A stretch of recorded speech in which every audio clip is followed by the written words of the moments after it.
Grace is a young girl who have decided to put away the cultural beliefs that ladies can't pursue technical studies, especially welding courses formerly attributed to men only. She is in the level 3 in welding trade. After realizing that the welding domain can make her living better, Grace decided to enroll at Bosco Rango Technical and Vocational Training School.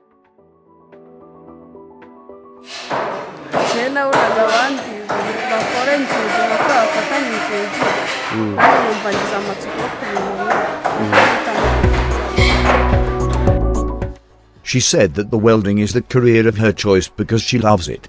Apart from that, she said also that she was inspired by those already practicing the welding profession. The young girl is very optimistic that at the end of the training, she will be able to land her dream job or create her own workshop.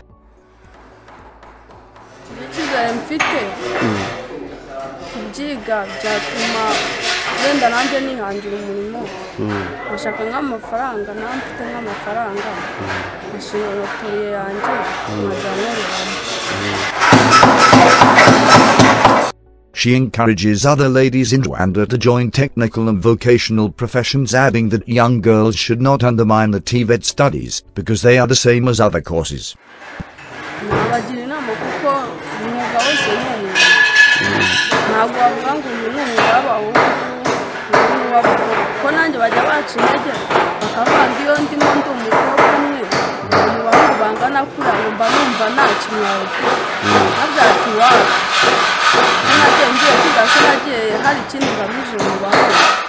Don Bosco Rango Technical and Vocational Training School, which locates in the southern part of Rwanda, is managed and owned by the Salesians of Don Bosco, who work on daily basis to ensure that youth, a big number of them come from poor families, are equipped with the necessary skills that will help them to better their own future.